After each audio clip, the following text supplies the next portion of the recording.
welcome to Game of the Week here on the Alsatian Productions YouTube channel. My name is Jack Coburn, and today we're playing Mini Murder Mysteries, which came out on Mac and PC on Monday or Tuesday, June 23rd, 2026. Bunkworks' newest game allows players to solve cozy, crafty whodunit whilst collecting the evidence and reviewing the statements in order to figure out who committed these crimes. I scored it as a 4 for visuals, 5 for controls, 5 for mechanics, 8 for gameplay, and 9 for premise, for a total of 31 points. This game is $4.99 on Steam, though I think for this first week it's $4.49, which is what I paid for it. So here's how to play this game real quick. I went over this in Demo Derby, but at least I want to go over it one more time. So players must inspect objects and read statements to understand events and motives. Tap on the highlighted keywords to add them to your deduction inventory. Drop keywords into the deduction statement to correctly solve each case.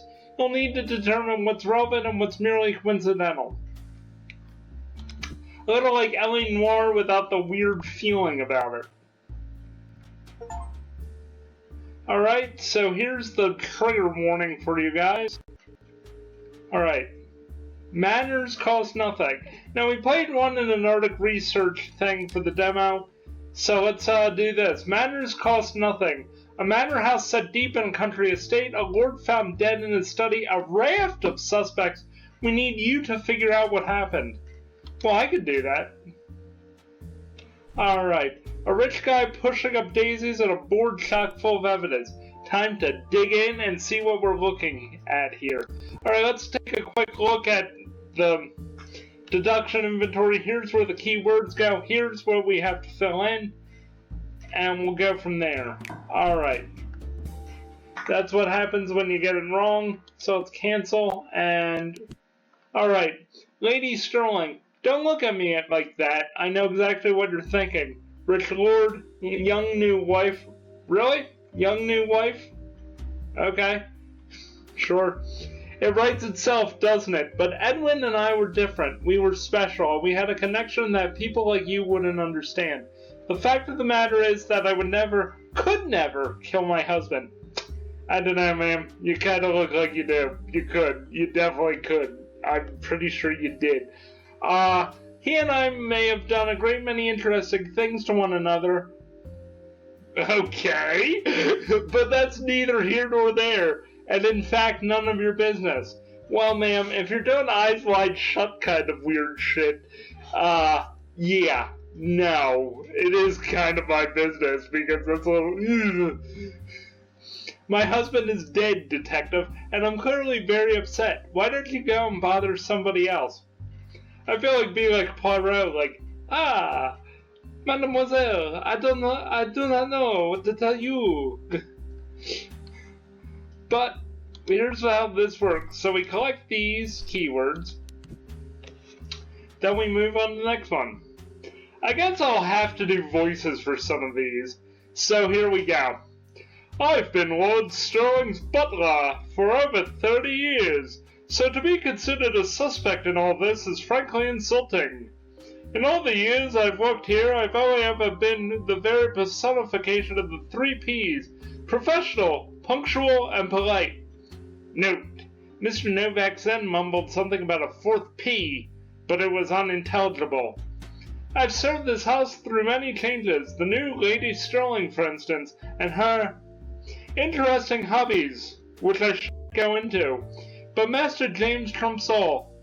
Whether he ends up owning this estate, not protecting young James, is my #1 priority. Now, for the little bit of copy editing here for me, that comma should be after estate. Is just that. Yeah. Or actually, no. What it needs to say is this estate or not protecting young James is my #1 priority. Okay. Now, the interesting hobbies could be anything from slot car racing, and if you've never seen slot car racing, take a look, maybe it's something you'd be interested in, I know it certainly is for me, to gambling and, weird stuff on the internet.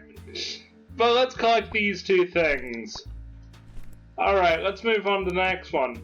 Annabelle Higgins. If I had a penny for every time one of my clients ended up getting themselves killed, I'd be an even richer woman. But then that's what you get for exclusively dealing with old money types. Yeah, you knew what you were getting into. But the thing of it is, Edwin wasn't just a client, he was my friend. And he had been since our school days. So no, of course I didn't kill him. He wasn't a perfect man, but who is in this day and age? I don't know, Peter Falk as Columbo, Angela Lansbury as, Jessica Fletcher, perfect people.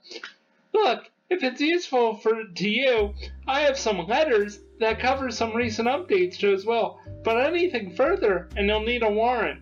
I learned a lot about Edwin over the years, but those secrets die with me. Oh, you're a fun person. Yeah, okay.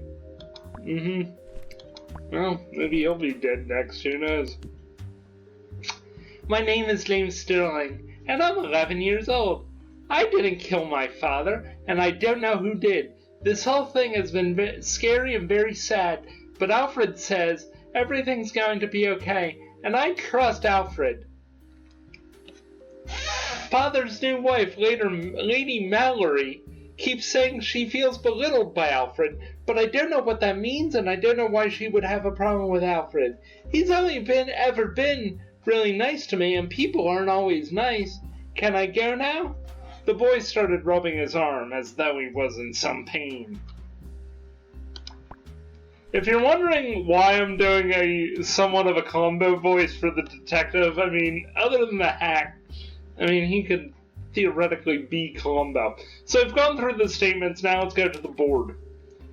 Okay, so here's an legal letter from Annabelle Higgins.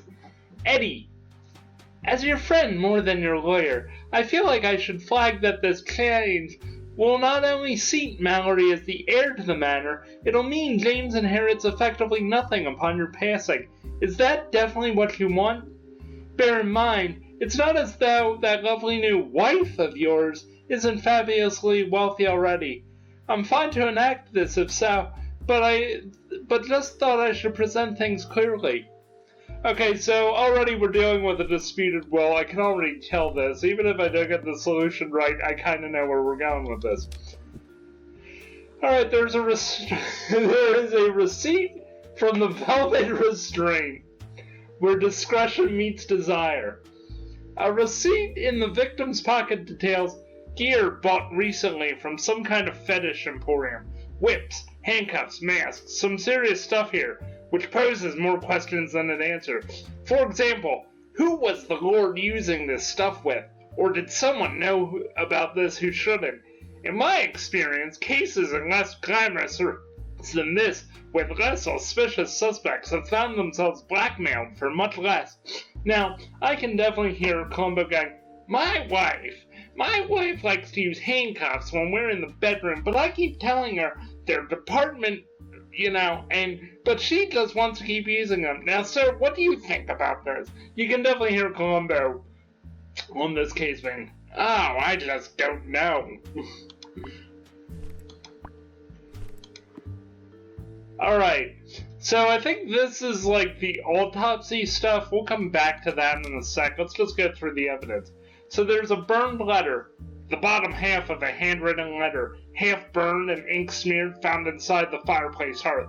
Think it's been hidden in there for a while. What I can make out of what's left reads, already been poisoned against you, but there may be time to turn things around if you change your ways. The life of a lord doesn't need to be this hideous. Fail to do so, and I will have to do something drastic. Sincerely, X. Well, okay, so he's being blackmailed about this eyes wide shut kind of stuff he's doing with his wife. Not that there's anything wrong with that, but no. A large hunting rifle lay on the floor by the victim. I think it may have been knocked off the nearby wall during whatever happened. It looks like it's at least 100 years old. Okay, so it's like, World War I rifle then. Intricately carved etchings adorn almost every part of it, making it look more like an ornament than any kind of functioning weapon. It hasn't been fired, and it's not loaded. Well,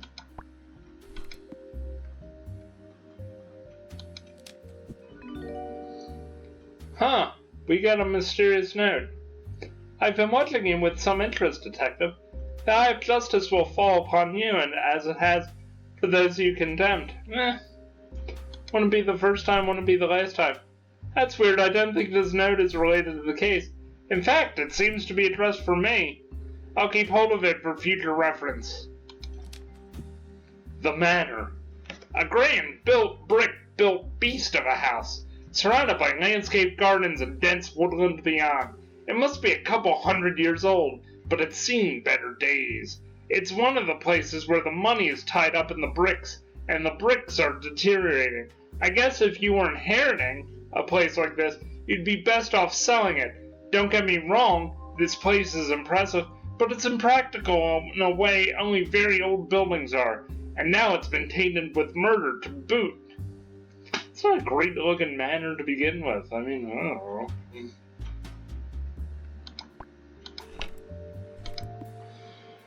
Alright, let's see. Shopping invoice. Oh, this looks like some of my orders from Wegmans, but not for that price. Wow, that's a lot of money. Holy crap! How much is that cheese wheel? That kinda has something to do with it. Rat poison.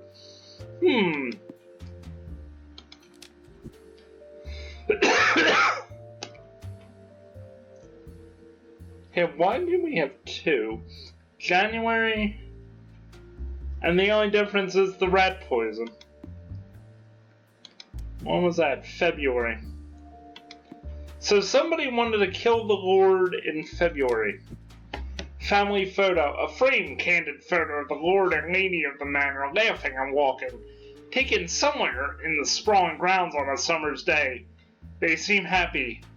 Less happy is the young boy in the background of the photo, presumably the Lord's son. He sits on an old swing looking at the ground, his face gloomy, dark. Having this particular photograph framed seems odd.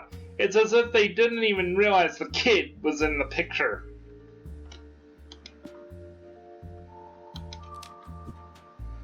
Wallet.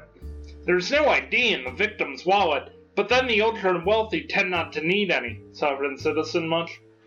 What we do have is a receipt up on the evidence board, 350 English pounds sterling, and a bunch of barcoded membership cards to various snooty country clubs. And amongst them is a business card for an Annabelle Higgins, a lawyer specializing in estates and family affairs. On the back, someone has written, "Eddie, if you forget my number again, I'm going to shove one of these cards down your throat." Gee, I wonder if that was Annabelle who wrote that. Fireplace. A brick ooh, actually, did I forget to... Yes, I forgot to grab those, that, this. A brick fireplace stands grand and proud against the east wall of the study, with a stack of logs to one side and family portraits above it. The fire has gone out, but it seems like it was burning all night. Shattered into pieces at the bottom of the embers appears to be the remains of a whiskey glass. No way to tell how it got there or when, but there are tumblers that match the glass pattern on the table in the corner of the room. A half-burned piece of paper lies on the hearth. Underneath a stiffly ironed collar and a blood-red cravat, the victim's neck bears some visible bruising.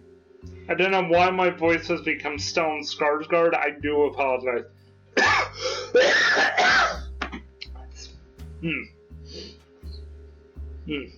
There it is.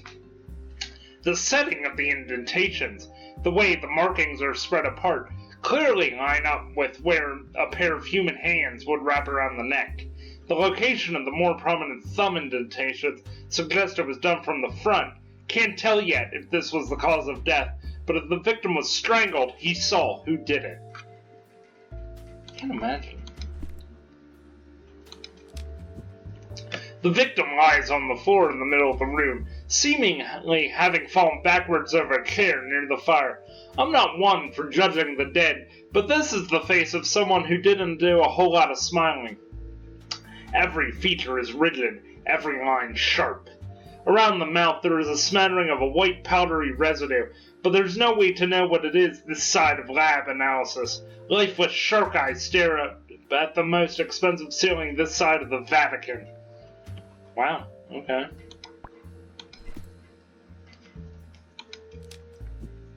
The state of the victim's hands presents something of a contradiction, and a trove of possible secrets. The soft, pudgy fingers are those of a person who's never known an honest day's work, but the knuckles that look like they've just beaten a brick wall into dust. There's a ring bearing some family sigil on the right and a big weighty gold wedding band on the left. The latter seems to be a recent adornment. The skin underneath it isn't any different to the rest of the finger. Alright. So we have everything. No, we don't. What am I missing?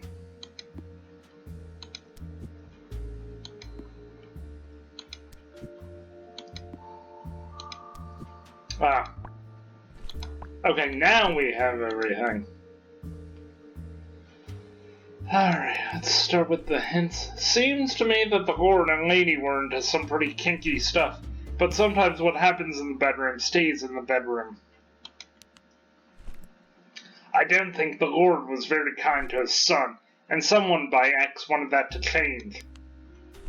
There's something fishy about the manor's grocery list. I wonder who would be responsible for the shopping around here.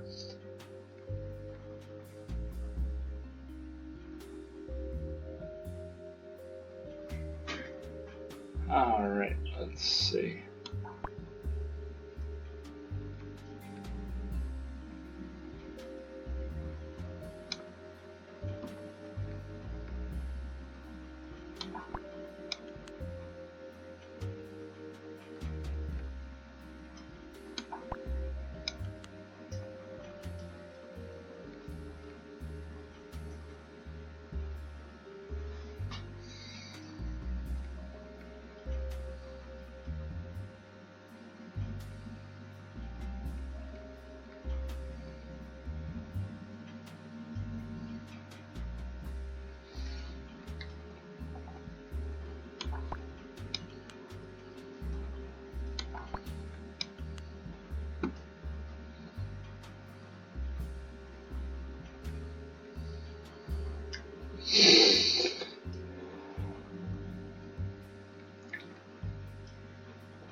No, that's not quite right. I need to think a little bit harder.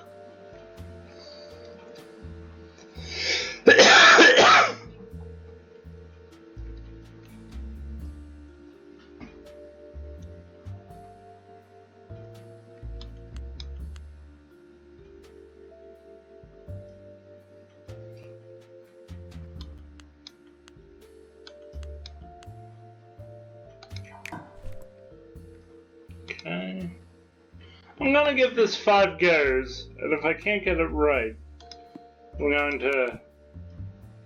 Aha! Okay, let's try this again. Lord Sterling was strangled by his wife.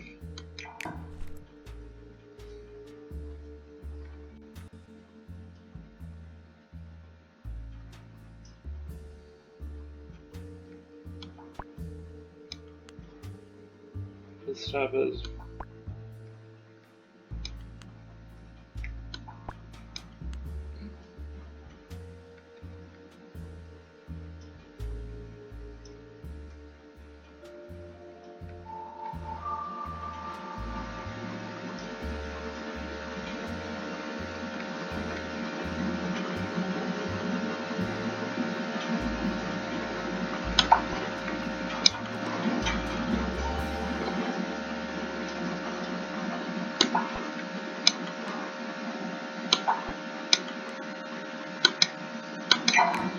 Okay. Alright, let's see.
Okay, well, these are correct.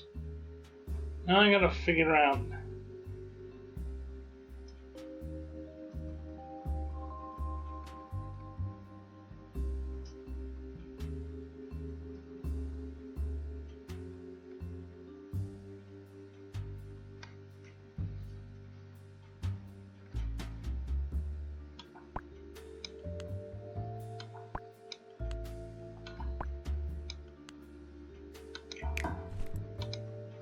Okay. I think I'm just gonna reveal the answer here. See how close I was. Ah! I was close! I was close. Lord Sterling was poisoned by his butler to stop his son from getting beaten, not upset. Well, we were close. We were absolutely close. Yep, there it is.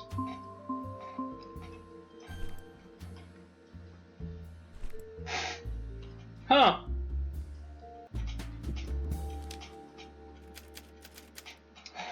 I didn't even put the Lord's knuckles together.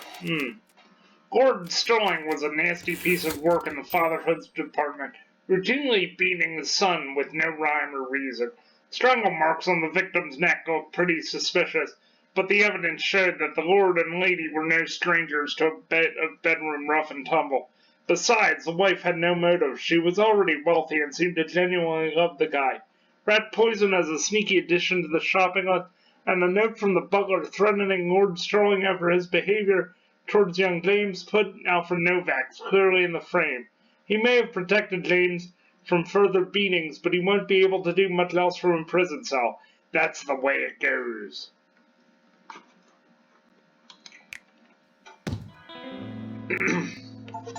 Alright, so with that, that was Game of the Week, Mini Murder Mysteries. My name is Jack Coburn, thank you so much for watching. Please join us next time as we look at whatever game comes out next week. There's not a whole lot of demos to choose from, so there might actually not be a Game of the Week next week. But we'll figure it out, and this might become a series later on. So thank you so much for watching. My name is Jack Coburn, and have a wonderful weekend. Hopefully you're doing something fun, and please like and subscribe, hit that notification bell to be notified about our next videos coming out. And we'll see you next time here on the Alsatian Productions YouTube channel. Thank you so much. Bye-bye. This has been a presentation of Alsatian Productions. Peace!